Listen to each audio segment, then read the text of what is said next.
La enfermedad de Alzheimer es un proceso degenerativo producido por la pérdida gradual de neuronas cerebrales, sin causa del todo conocida, y que afecta a las regiones cerebrales que controlan la memoria, el lenguaje y otras funciones cognitivas. La enfermedad de Alzheimer es la forma más común de demencia, y en la actualidad se considera que hay unos 25 millones de personas en el mundo que la padecen, con una incidencia del 6,9 por 1000 hombres y 13,1 por 1000 mujeres. Se ha estimado que en España hay actualmente más de 4.000 afectados en la etapa presenil, comienzo antes de los 65 años, y otros 300.000 casos en personas ancianas. El sistema nervioso central está compuesto por el encéfalo y la médula espinal. El encéfalo ocupa el interior de la cavidad craneal y está constituido por el cerebro, el tronco cerebral y el cerebelo. Las estructuras cerebrales más importantes en la regulación de los procesos cognitivos y conductuales son los hemisferios cerebrales, derecho e izquierdo, especialmente la corteza cerebral, los núcleos profundos, tálamo, caudado, y las conexiones entre ellos. La corteza cerebral procesa la información cognitiva y emocional proveniente tanto del mundo exterior a través de los sentidos, vista, oído, olfato, gusto y tacto, como otros internos del organismo. Son estructuras decisivas para el funcionamiento de la memoria. El hipocampo, que es el lugar donde lo que acontece en unos segundos queda retenido para ser almacenado luego en otras zonas del cerebro, y también el sistema límbico, y en particular la amígdala que regula las respuestas emocionales, ira, miedo, alegría, etc. La memoria humana es una función cognitiva compleja en la que intervienen diversas funciones, como la identificación visual, la auditiva, la clasificación de aquello que vemos, la atención, la motivación, etc. Aparentemente no existe un circuito activado para cada recuerdo, sino un conjunto de circuitos que, activados al mismo tiempo, proporcionan el recuerdo.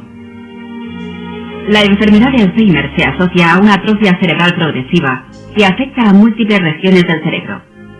Los estudios de autopsia demuestran que el cerebro está disminuido de peso y de volumen, atrofia cerebral. Esto es debido a la muerte neuronal y a la aparición de depósitos intracelulares. Desde el punto de vista bioquímico, la enfermedad de Alzheimer se asocia a una disminución de los niveles cerebrales de varios neurotransmisores, entre ellos la acetilcolina, la cual tiene un papel muy importante en todos los procesos de memoria. La disminución de otros neurotransmisores, serotonina o dopamina, se relaciona con problemas de conducta, tales como la depresión y la apatía. Diagnóstico. Aunque la única manera definitiva de diagnosticar la enfermedad de Alzheimer es confirmar la presencia de cambios típicos de la enfermedad en el tejido cerebral, como placas seniles y ovillos neurofibrilares, actualmente los neurólogos disponen de numerosos métodos para establecer un diagnóstico de probable enfermedad de Alzheimer en la vida del paciente. Para ello, el neurólogo se apoya fundamentalmente en la historia clínica completa del paciente, el examen neuropsicológico y las pruebas complementarias diagnósticas, entre las que se destacan las de neuroimagen y algunos marcadores genéticos.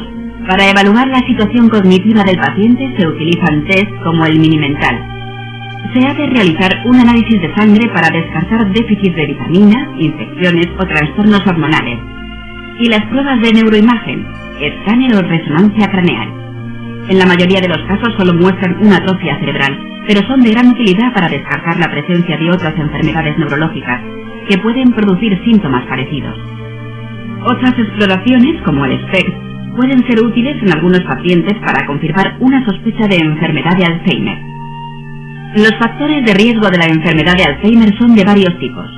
Demográficos, edad avanzada, sexo femenino, analfabetismo y antecedentes médicos, especialmente los conocidos como factores de riesgo vascular: diabetes, tabaquismo, hipertensión arterial, aumento de colesterol y otros, depresión, menopausia. Los factores genéticos hereditarios son responsables de pocos casos de la enfermedad. Síntomas. Aunque la forma de aparición de la enfermedad puede ser muy variada y no existe un patrón único, los trastornos de la memoria suelen ser el síntoma inicial y dominante. Algunos de los síntomas que pueden sugerir la presencia de una enfermedad de Alzheimer son: pérdida progresiva de memoria, fallos en la atención, dificultades para realizar tareas habituales, problemas con el lenguaje, desorientación en tiempo y espacio, disminución del juicio, cambios de humor o comportamiento, perderse en lugares familiares, mostrar dificultad para tomar decisiones, carecer de iniciativa y motivación, o presentar signos de depresión y agresividad, o perder interés por los pasatiempos y aficiones previas. Con frecuencia el estadio inicial de la enfermedad de Alzheimer puede pasar desapercibido. Como la enfermedad comienza de una forma gradual, a veces es difícil identificar el momento exacto en que se inicia. La evolución de la enfermedad de Alzheimer es lenta y progresiva.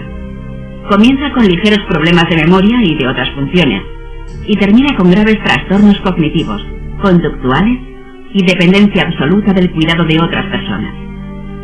El curso de la enfermedad varía de una persona a otra. En general, los pacientes sobreviven entre 8 y 10 años tras el diagnóstico. Evolución. La enfermedad evoluciona por etapas, caracterizadas por un progresivo empeoramiento en la sintomatología. Leve.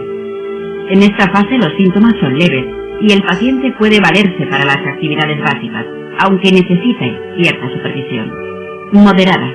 El paciente empieza a ser más dependiente y los síntomas cognitivos y conductuales se agravan.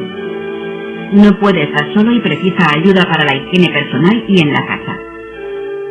Aparecen dificultades crecientes para expresarse, puede perderse por la calle o en su casa y mostrar alteraciones del comportamiento, agresividad, manías e incluso alucinaciones. Grave o terminal. Los estadios más avanzados de la enfermedad se caracterizan por una dependencia e inactividad completa del paciente. Las alteraciones de la memoria son muy graves y el deterioro físico se hace más evidente. Tiene dificultades para comer y tragar, no reconoce a los familiares, incontinencia e imposibilidad para caminar, con comportamiento muy alterado. Finalmente queda confinado a una silla de ruedas o a la cama. El paciente ahora es dependiente para todo. Tratamiento. Aunque de momento no existe un tratamiento que cure la enfermedad, disponemos de medicamentos que mejoran los síntomas y o demoran el empeoramiento de algunos síntomas durante un tiempo limitado. Son fármacos que ayudan a enlentecer la progresión de la enfermedad y a controlar algunos de los síntomas, pero no pueden revertir el daño cerebral que ya se ha producido. Están especialmente indicados en las fases iniciales de la enfermedad. Estos tratamientos han demostrado repetidamente ser eficaces en el tratamiento de los síntomas cognitivos y conductuales y en mejorar las actividades de la vida diaria. Además existen otros tratamientos antidepresivos, antipsicóticos, que contribuyen a controlar los síntomas psicológicos y conductuales que aparecen con esta enfermedad, mejorando la calidad de vida de los pacientes y de sus cuidadores. Por último, el conocimiento más íntimo de los factores causales de la enfermedad, logrado durante los últimos años, está permitiendo utilizar nuevas estrategias, vacunas, y desarrollar nuevos medicamentos que actúen directamente sobre los factores responsables de la demencia. Los pacientes con Alzheimer también deben recibir tratamientos de rehabilitación y estimulación de funciones cognitivas, entrenamiento en las actividades de la vida diaria y ejercicios de rehabilitación física. El objetivo es preservar las capacidades del paciente y mantener su independencia el máximo tiempo posible. Cada persona con enfermedad de Alzheimer terminará necesitando un cuidador continuamente dedicado a su vigilancia, por lo que la enfermedad repercute muy severamente en el entorno familiar. Los pacientes y sus familias necesitan no solo el cuidado de los médicos y los tratamientos farmacológicos, sino también ayuda en el domicilio, asesoría jurídica y formación de los cuidadores. Todos estos aspectos constituyen también una parte muy importante del tratamiento integral del paciente con la enfermedad de Alzheimer.